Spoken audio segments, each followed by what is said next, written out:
And you, let me just hit record. And you, it's great to see you. Happy New Year. I think we've seen each other. Stop. I know, it's been that long. It's crazy. Maybe, I'm not even sure. Anyway, so we only have 25 minutes. So I want to wring you dry in those 25 minutes and get as much fantastic value out of you as possible. But I want to make sure that I just say thank you so much for taking the time out to share your amazing wisdom with us. A lot of us will have, let us know in the chat if you've seen Dave speak on stage, or if you've seen him at an event before, or you've ever heard him speak, because we have obviously got a lot of new people in the team across the UK and Ireland, in all the teams over the last few weeks. So I wanted to give everybody a little bit of a flavour of what you're about. So tell us, we've obviously seen the video there. Tell us a little bit. Oh, happy 30th anniversary. You and Juice Plus both 30 this year.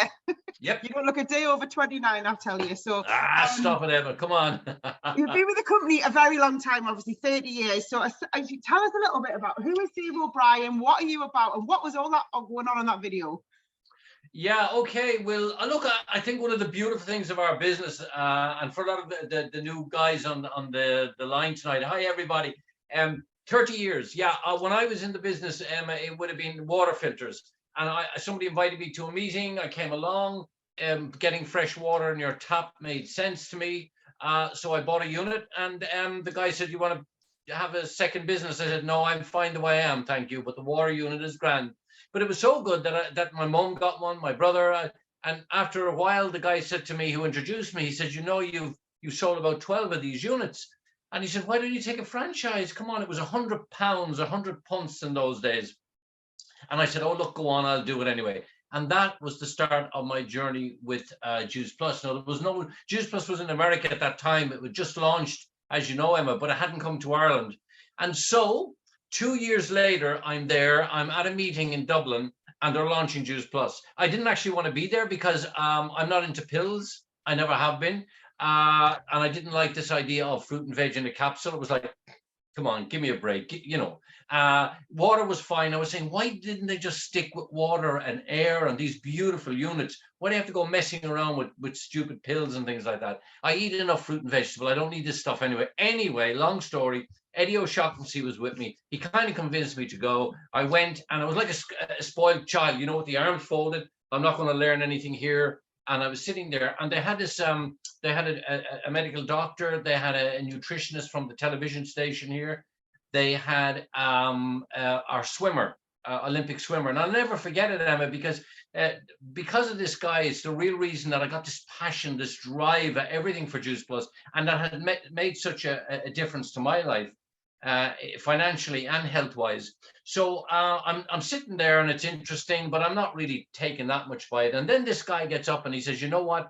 He said, he was our Olympic swimmer. He said, "I spend more time in the water than I do on land." And he said, my coach and the doctor on the team, he was American. He said, gave me this stuff and said, "Take it." And this is what it was. It wasn't in these lovely tubs. Now, I have the older tubs there as well, by the way. It was in the old small little tubs.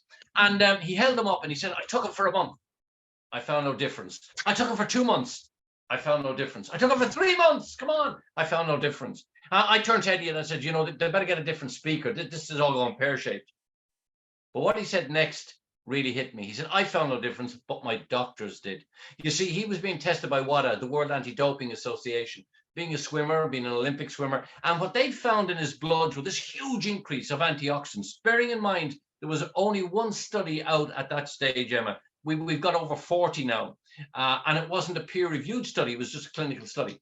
And they found that this huge increase in antioxidants, the good guys, had just risen in his body, and his free radical damage, the bad guys, the guys that give us wrinkles, the guys that, you know, degenerative disease and all this stuff, the free radical damage had gone down by 75%.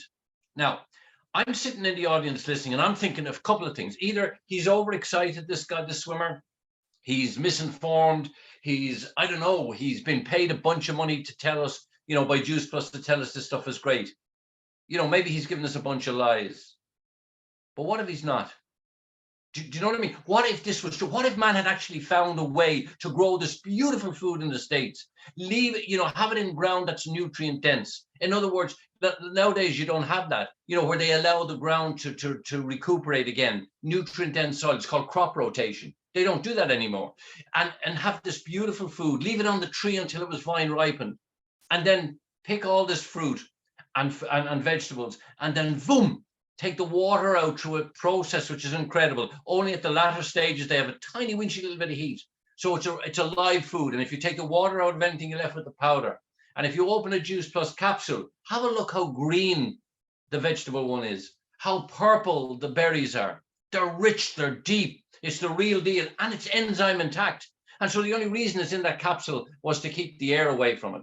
And so that's why it confused me a little bit. I thought it was some sort of a vitamin tablet or a pharmaceutical. No, it's food. Broccoli, kale, spinach, just ordinary food. And there I am listening to this, guys. And I thought, what if this is true? I thought, oh my good Lord. You know what I mean? It's insane. And you know, I thought, well, okay, for the price of a cup of coffee in those days, about €1 or so, if that would help my health 1%, then I'm in. Then I'm going to buy into it.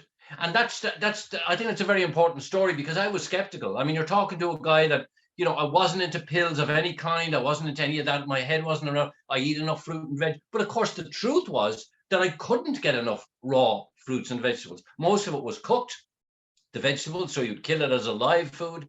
And I couldn't get an array of fruits, you know, depending on if it was seasonal, if it wasn't in Ireland, you couldn't get. So there was no way. So what it was doing was bridging the gap between what I should eat and what I actually did. And it just boom. I mean, Emma, I was like, geez, you know, this is incredible. And then I went on a mission from God, as they said. You know, I would meet somebody in the street and I'd throw up on them on Juice Plus for, 30 minutes. Their legs would be dangling in the air. And then when they went to breathe, I'd get a box of Juice Plus and I'd shove it down their throat. I mean, my heart was in the right place, but the lips were all over. But that was what I saw then, 30 years ago, almost. I saw this huge potential to bridge that nutritional gap, which, by the way, has got worse and worse, and we all know that. So that's really how I came across Juice Plus, and I just shared it. With all I had. Like, bearing in mind, in those days, guys, right, for all you listening, there was no, what would you call it? No Facebook or Instagram or YouTube or Twitter or WhatsApp or TikTok, or there was none of that. There was no mobile phones, for God's sake. I mean, when I had to get an order, I found this the other day, Emma, look, that was a pad of form in 3-part. So we would go to the customer, we'd get him to sign this. Okay, we'd fill out the order. And in those days, we only had the capsules and complete. There was nothing else in the product range. So we get a customer to sign this. One sheet, we faxed it. Probably a lot of you don't even know what a fax is, right? We faxed it over to the office. Sometimes the fax would catch in the machine. Sometimes it wouldn't get there. All this kind of problems. One copy we keep to ourselves and one copy to the customer. So we had none of these. As I said, no mobile phone. We had Action Man and Atari. That was about it in those days. So can you imagine? All I was armed with was my passion for something that meant a lot to me, and an incredible product. And that's all you need. That is literally all you need. And as a result of that, as I said, 30 years later, I've been given an incredible life, Emma, as you know. The Juice Plus company has been amazing to me. I'd like to think I was good to them too, but I've traveled the world. I've spoken in I don't know how many countries now, in Australia, America, New Zealand, Canada, UAE, Nordics, all over the place. And it's been a joy. And, telling the story, I guess, the Juice Plus story and my own story, which is so interlinked. So that's really, guys, how I came across the Juice Plus product, how I fell in love with it. And what I did with the business, I was just a storyteller telling my story, not making any claims or not, it was just my own story and the difference it made to me and my family. And I have actually 5 grandkids. I'm nearly 70 years of age, as you know. I've got 5 grandkids and they're all Juice Plus babies. And I mean, can you imagine that gift? The baby being fed that kind of food in the womb, it's insane. And we know through the studies, the quality of food that's in there, the nutrients that's in the food. It's not vitamins we're lacking. It's whole food we're lacking as humans. We don't have vitamin deficiencies. We've whole food deficiencies, and that's where these guys come in. So so that's it, Emma. That's my intro of how I came across it. you want to hear the crazy desert stuff and how Yeah, this so stuff tell us a helps little, fuel were my you, I body? mean, a couple of compliments there about not looking like you in your 70s. So I will repeat that. Dave is like almost 70. So, and you must have been in your 50s when I met you. So there you go. But yeah, so tell us a little bit about, were you running? Because at the start of that video, you said you didn't start running until you were in your 30s.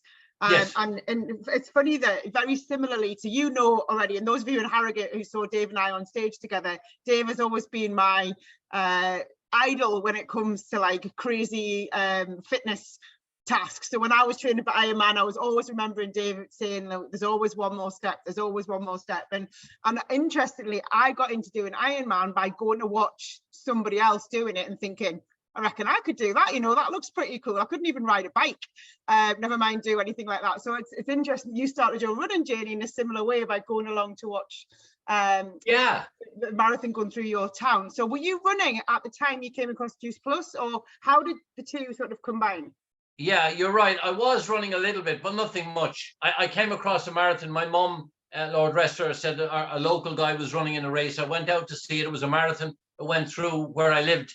And I just got caught up with the excitement, all the banners and people go, woo. And I thought, whoa, you know, I make decisions really quickly. I jump in, you know, I don't, how would I say it? Like, it's like I say to people, if you have something deep inside, you know, do you really desperately want to do? And I don't care what age you're at, by the way, whether you're a young kid, whether you're mid-teens or 20s or 30s or 70, if there's something in there, boom, grasp with both hands and jump in with both feet. You know what I mean? Because that's what passion does to you, and you follow your passion, and that's where the success comes. So I saw this race, fell in love with the whole atmosphere, and announced to people around me, I'm going to do this race. And I had a brother with me there, and he kind of patted me on the head, which really upset me. Hey, yeah, you'll be grand, Dave. You'll get over it. But the following year, I signed up for the race, Emma. I did everything. I bought a pair of running shoes. I don't wear shoes, you know. I run barefoot for the last 14 years now. But in those days, I wore shoes. So I signed up, wore shoes. The only problem was I hadn't trained. No, I wouldn't recommend that to anybody. And I remember at the finishing line, I was crippled. You know, I tore ligaments in both my knees. I actually did. I didn't even know what a ligament was. All I knew is I couldn't move my knees. And my brother had to help me to get my tracksuit on and to hold me up. And there was my wife coming across the green. I'll always remember it, like an army sergeant, you know, dun, dun, dun, dun, and she came over to me and said, just look at the stadium. I told you this was going to happen. You know, no training. What did you, blah, blah, blah, blah. And she gave it to me, right? And rightly so. But as she was, and I was hugging her, and she was in tears, like she really was, I looked over her shoulder at my brother Barry, and I went, I made another instant decision, another one, that if I could repair these knees of mine, I would train, and I would train properly, and I would finish the race this time without injury. Well, that's history. Since then, I have run, I think, Emma, I'm on nearly 700 races around the world. I have 6 deserts. I've got cross country. I've got mountain record, the 7 highest peaks in Ireland. In 24 hours. The list goes on and on and on. It doesn't make me any different to anybody else. It's just that I fell in love with the whole process and the mental side of it. That was the big thing I loved. So that's how I started running. And then I saw a little bit in the paper about a guy who'd run in the desert, an English guy actually, who had his leg, he was an amputee, Chris Moon. He's a very famous guy, an incredible guy. And I was reading in the tabloid newspaper and I was saying, what the heck? This is the Marathon des Sables in the Sahara Desert. Well, if I did, I said, well, if this man can do it with a prosthetic leg, I'm your man. I'm going to do it because I have 2 good legs. Off I went and I ran it. I was the first Irish guy to do it, thanks to Chris Moon, who inspired me. 2 years later, I went back again just to prove the first time wasn't a fluke. And then all was going well, and I was really busy with Juice Plus. Everything was flying around, and it was fantastic, and I was loving it. Still running a course. And then I was on the internet in 2009, and I saw that there was not just one race in the desert. I'll tell you what those races are, by the way. These desert races consist of about 7 marathons, full marathons in a week. You get up in the morning and you run a marathon, the next day a marathon, the next day a marathon, the next day a marathon, the next day 2 marathons. You've got a long day. The long day is usually the 100K. And then you finish off with a short sort of 10, 15 miler. So that's how they work. You carry everything on your back to survive, your food, your water, your survival gear, your sleeping bag, your clothes, your food, all of that water. You carry that on your back. So I was on the internet in 2009. I'd already done 2 in the Sahara Desert a couple of years before then. And I saw not 1, not 2, not 3, but 4 deserts. Oh, mother of G. I was like a child in a sweet shop. I couldn't contain myself. Oh, I'm going to do it. What did I, that instant decision I mentioned, grasp it with both hands. I didn't worry, was I too old? Would I die out there? Would I be able to afford it? Would I get time off? I didn't worry about any of those things. I'm going to do it. I'll worry about those things afterwards. And so, yeah, I signed up for it. And it was funny because I was doing a talk in Long Beach, California. I'll always remember. And it was a big audience, about 10,000 people. It was wild. And I was doing my thing, Emma, running around like a blue arse fly across the stage. And they were trying to shoot me with elephant gun and nets to try and get me off the stage. They couldn't. But anyway, it was all good. And the next thing, I made this bold announcement that I was going to become the third man only in the world to do these 4 250-kilometer races in a 38-week period. And it was fine, except my wife was in the audience and I hadn't told her. So that didn't go down too well. She said, don't let the door hit you on the way out. And nah, she didn't. She was very concerned. Here's the weird thing, right? My wife, my daughter, my mum, they were all horrified that I should attempt something that could kill me, okay? That was really, really seriously dangerous.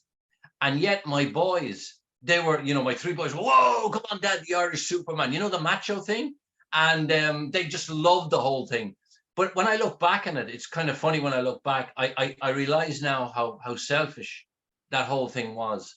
Having a family, kids and stuff like that, and to go out and to do that. I mean, it was really, looking back on it, if I have to be truthful. But anyway, I went ahead. And also that evening when I made that announcement in Long Beach, this lady came backstage, was introduced to me, called Jennifer Steinman, a film producer from New York.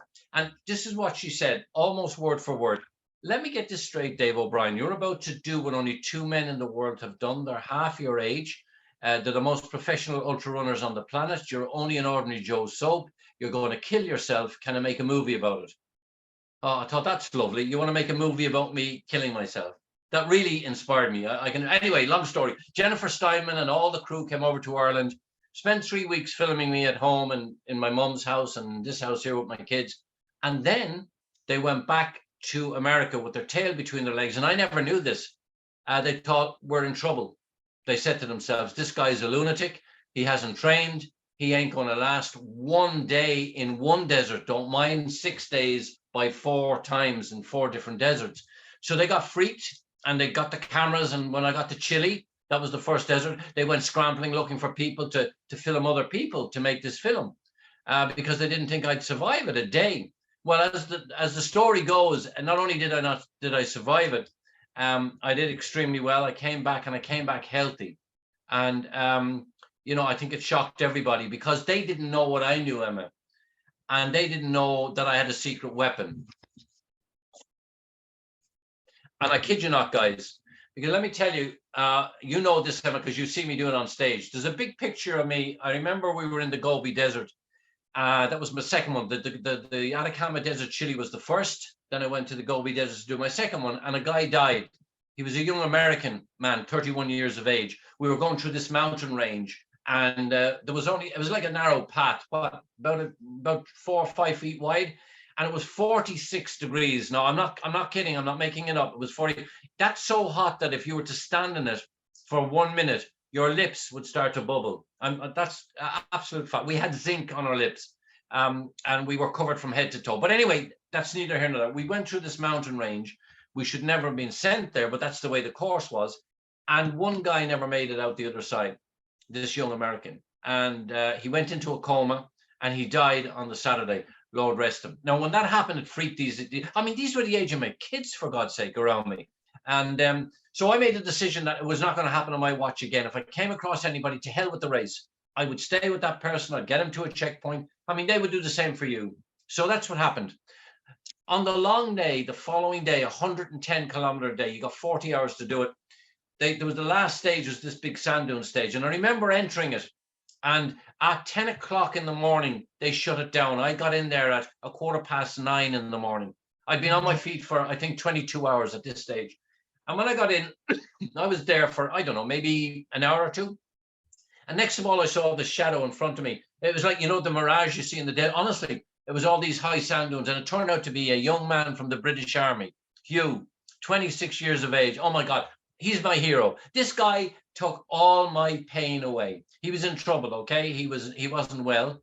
I'm not being, I suppose, when I say that he wasn't well, I mean he wasn't well. I'm not being dramatic about it, but he would have been in serious trouble had nobody have found him. Anyway, luckily enough, I couldn't carry him. I'm not strong enough, but I was able to sling his arm over my shoulder, and we laughed, we cried. I remember I kicked him at one stage of the game, slapped him. I told him that he reminded me of my eldest boy, and he did. He was just incredible. So we got in at the finish, and somebody took this picture, and I used that picture over, as you've seen it, you know the picture I'm talking about, Emma. And now that you see me coming across the line, I'm just standing there. I look like I look now, this ugly mug, a little bit tanned. That's the only difference. And this young man, Hugh, 26 years of age, this young man from the British Army was running 100-mile runs with backpack. This is not, I'm not exaggerating. An exceptional young man, fitter than I could ever be. I mean, he was ultra fit, incredibly fit. And yet he's hanging on my shoulder. All you can see is his head down. I get a pointer, a laser beam, and I circle my head and I say, that's health. And then I circle Hugh's head and I say, that's fitness. And that, my friends, is the difference between fitness and health. Look, a lot of you are very young on the line there. I always say that all of us, every one of us on this call, everyone I know, all our families, what do we want? The basic things in life, no matter what country I'm in, we all want the same things. You want to be loved. You want to have family around. You want peace and harmony. You know, these are the things we strive for, but health is the one big one. And everybody deserves longevity with quality of life. It shouldn't be just for the chosen few. I mean, honestly, nowadays, you know, when we were younger, not only did we roll in the dirt, we ate the dirt. So going into the desert for me was just like going into my backyard, except a little bit hotter, okay? Nowadays, somebody puts their nose outside of the door and they're in bed with an antibiotic for a week. It's insanity. It's and that's why, like as I said, I have 5 grandkids. I'm picking up a fella in the morning. I'll have another 2 on Friday. These guys and the 3 little lads and 2 girls, and you know, they'd be beating the crap out of me. As I said, I'm nearly 70. I'd have them on my back. The fact that I can do that and still have that health, have that energy, that vibrancy, have the, you know, everything is good in the body. I think anyway, it's pretty good. Except this is a little bit screwed up, but outside that, so that's one of the big reasons that I became a real ambassador for Juice Plus. Because let me tell you that when I speak about the difference between fitness and health, it doesn't have to be running deserts. Day-to-day life is hard enough. They're real deserts, by the way. Trying to rear a family, that's a real desert. Trying to get up in the bed out in the morning and make ends meet, that's a real desert, okay? So for that, you know, we owe to ourselves to look after ourselves. Why is it, Emma, we tend to look after our partners or our children first, or our parents, or our, you know, what about us? You know, you've got to be so selfish in this life for the right reasons. Look after you so you can look after many. I mean, we're no good to our kids or our families if we're sick. And so that's why, you know, this cellular repair I talk about is huge. And how do we keep that cellular repair going? And Juice Plus, for me, the first day I heard about it, getting raw, uncooked, vine ripened, enzyme intact, raw fruit, veg, and berries through my bloodstream every day. It was insane. It was like a miracle. And so that's what cellular repair is all about. Regardless of what age you are, you know, I know 40-year-olds who have a cellular body of a 60-year-old and vice versa. Do you know what I mean? So Juice Plus for me is something that people should know about the right way, without putting people, you know, how would I say it? Without, like what I did in the early days, I went out on a mission and I just pounced on everybody. But you do it the right way. And in fact, if you do it really well, people will come to you. You know what I mean? They'll say your skin is great, or, you know, you've great energy, or what is it? Or you'll find a little tweak in some conversation where you might be able to come in and say, you know what? Let me tell you about something that's helped me, you know, stuff like that. So I think the cellular repair that Juice Plus has given me, that's all I had when I was out there, by the way. Everybody asked me this question: what did I eat when I was doing this world record? And what I ate was nuts, like Brazil nuts, hazelnuts, macadamia nuts, some dried fruit, my fruit, veg, and berry capsules, and my complete. Oh, mother of God, I lived on complete. I mean, if I was stopped at customs, they think I was on drugs. They'd have a white powder all around me. I mean, the only problem is you guys have complete now, and you have ice you can put into it, and you can put fruit. In the desert, I had a piece of paper, I rolled it up, yeah, and I had a 1.5 liter water bottle. I had 2 of them I used to run with in my hands. A lot of people use the things, they put them into a little pouch here, but they use jump up and down. So I just carry them, okay? And I'd get my a piece of paper, I'd roll it, I'd put the scoop, I know proper scoop, but I knew what a scoop was. I'd put it into the bottle, shake it all up, and I'd start drinking it. And I'd have it as I'd be running as well. Well, let me tell you, warm, complete in what is horrible. I mean, complete is lovely. I'm not trying to put anyone off, but when it gets warm and you're exhausted and you can't move and you're just trying to get to the next checkpoint, you know, but it kept, honestly, the recovery and the repair was insane. What I know, it was a great experiment for me using Juice Plus, because a lot of the guys I was up against were from army backgrounds, you know what I mean? They had fellas from the Marines, they all this kind of stuff. And they'd charge off at the first day, you know, they'd leave you behind, and they just say, you know, you'd wave to them. And then the next day, and bit by bit, you start catching up. It's the tortoise in the hare. And before you know it, half the field is behind you. Why is that? It's because your recovery and repair is there. I wasn't on the quick fixes. You know, the quick fix for a lot of these guys, it's short-term gain. Yep, it does what it says in the tin. Yeah, woo! You go up, you come down, you go up, you come down, you stay down. But when you fuel your body to heal properly, that's the difference. That's when it really does perform, you know? You've heard me saying it, Emma, that a lot of people fuel their body to perform. Yeah. I fuel my body to heal, to repair. I think in those long races, you repair as you go, don't you? In those longer races, you can repair as you go in through it as well. I think that because a lot of people use gels, and I know like all of the kind of extreme sport type things that I've done. The recovery afterwards, people are like laid up for weeks or days at a time, and they can't move, and also there's a lot of toilet issues you can get from having too much of those gels and things like that. Like, it's just not good. Whereas this is so different because it's food, I think. That's the big difference. Look, I get it, Emma, and if somebody listening today take the gels and powders, I understand it. I mean, they do what they say. You get that sugar rush. That's basically what it is. But definitely in terms of repair and recovery, and you're right on the longer stuff, Emma, 100%. That repair and recovery, I couldn't believe it. I mean, I was, as I said, picking up guys half my age. It was insane. I mean, I really learned so much doing these things over the last, 10, 15, 20 years. Amazing. So, yeah. Amazing call. We've got loads of real good comments there. So thank you so much for your time. And I don't want to keep you for too much longer. I could literally talk to you as you know, all night. But I wanted to ask you, there's lots of comparisons between the business and that kind of long haul effort that you have to put into to run an ultra marathon, right? I mean, I know they're not the same thing, but there's lots of things that you said, which is like, always having one more step, and not necessarily sprinting at the start, but being there at the end. And so in your business, how much of the mentality that you had for being able to do long distance running and still running now, do you think plays a part in your business story as well? Or how can people use that kind of mentality to build their own business? 100%, and I love that comparison you're making there. It's not an easy business. If anybody tells you the Juice Plus is easy, they're wrong. It's not. It's like any other business. It has its ups and downs. It's a beautiful business. It's a wonderful business. It is not easy. And let me tell you, I'm robbing this from somebody else, but it's something I think is really important to say. Every one of you is the star that you've been waiting for. I mean, this discussion I had recently, and by that I mean, the way we say, if I sign up somebody, they'll go off and they'll become a PMD, and I'll have another NMD there and another, Q there. And listen, the star you're waiting for is looking back at you in the mirror. Nobody's going to save you. That is the reality of it. That's what it is. You've got to have if all of us here take Juice Plus, we've all had an experience of it ourselves, for our health, for our families. That's an incredible thing to have. I mean, why would you not want to share that to somebody? But as I said, in the right way. And, you're right, that mentality is everything. The one more step, you get knocked down. I mean, people told me, what's a lovely guy like you doing a business like that?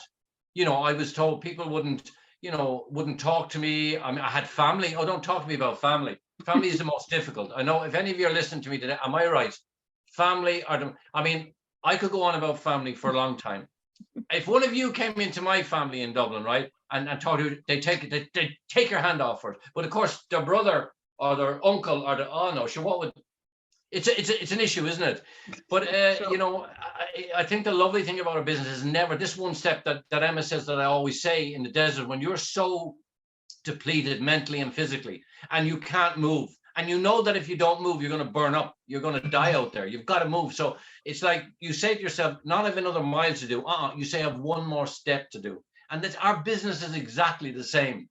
You know, don't let anybody tell you nobody has had their ups and downs. We all have them. You know, behind all the successes you see on stage, behind all these people that get up and, you know, give it welly and, you know, say all these incredible things, they have had it tough. Everybody does. But here's the beauty. You're not on your own. Always remember that. You have a decent, a good upline. And if that upline isn't doing what they're supposed to do, because we're all in this to get it, their upline, that's what it's about. You know, we come together, we come together as a team, and my God, the experience that's there. I mean, we're 30 years I'm with this company. How many people can say that in network marketing? Go, Emma, look at you, for goodness sake. Look at you. Look, I see some of you there. I know you. Hi, guys. It's incredible to see that. You know, the other man's grass is always greener. It should never be about the quick fix. I was never after, you know, chasing shiny things. I don't even wear shoes, for God's sake. But one day I must get that story out of you about this. It's another day. Hey, John Holloway, look at that ugly mug. That guy there, look at it. He's trouble. You did, however, get me out of the heels. I remember you saying to you, I'm going to get you out of those heels. I'm not running barefoot yet, but I am running a lot, but not barefoot. Quick, we've only got a couple of minutes left. Not only am I going to get you out of heels, I'm going to get John Holloway out of heels as well, but that's another story. Get him into them quicker. Tell me really quickly, the next 30 years, excited, ambivalent? What do you think's in store for us for the next 30? You've done 30, what's the next 30 going to be? Oh, well, okay. You know, everybody expects, it's going to be marvelous, it's going to be wonderful, it's going to be this, it's going to be that. Well, you know, I'd like to expand really, really quickly. I'll tell you why it will be all those things. I have never in my entire life seen health, as we know it, so bad everywhere. I mean, and it's getting younger and younger and younger. People now, as I said before, somebody puts their nose outside the door and they're with an antibiotic for 3 or 4 days. You know, it's insanity. We have something now that we can offer people. It's a consumable product. It is used every day of the week. I don't miss it. I take my Juice Plus every day. The only time in 30 years I haven't taken it was when I was on a survival show in Fiji, and they searched me and they found it and they took it off me. That's the only time I haven't been without it. So why the next 30 years for me is that our work hasn't even started, guys. I mean it. You know, people say, like, you know, Juice Plus, the amount of people that haven't heard yet about Juice Plus, that haven't heard our story, the amount of lives that we can impact on, more so now than ever before. The big pharma are out there and they're making billions upon billions upon billions. I'm not saying there isn't a time and place for pharmaceuticals. Yes, there is, but it shouldn't be a pill for an ill. People shouldn't be living for these things. We should be living healthy. And the only way we can do that is we look after our diets and our lifestyle. On the diet side of it, show me anything out there, any company that has a product that is grown so beautifully, that has kept enzyme intact, and that goes straight into our bloodstream. It's a no-brainer. The next 30 years is for me, at 70 years of age, will bring me to 100. Please God, I'll still be here, still running barefoot, and I'll still be telling my story about Juice Plus, because the best gift that I have given my children has been Juice Plus. And please God, that'll be the legacy that I'll leave behind me. So I'm booking you in now for that call in 30 years' time when you're 100. We'll get you back. Right, I'm going to hold you to that. Okay, let me get a date here. There we go. Your 60th anniversary call is going to be right here. We'll see how many of us are still here, looking and feeling fabulous. I'm going to wrap it up there, Dave. Thank you so much, guys. Give us a thank you in the chat there for Dave. I'll do a little post on my page. You can jump on there and say thank you as well to Dave, so we don't clog up his newsfeed. Thank you for your time. Thank you for your energy as always. And yeah, I look forward to catching up with you really, really soon. I'll see you in Dublin. I presume you're coming to the Dublin event. I am indeed. They've asked me to say a few words, so thought they might. Yeah. I suppose I better do that. You better do that. Lovely. Well, I'll see you there in a few weeks. So guys, if you want to see Dave in the flesh with no shoes on, possibly running around on stage like a crazy dude, then get yourself to Dublin on the 20th of May. Even he's excited. See you on the 13th of May. Bye. God bless everyone. Thanks, Emma. See you, John.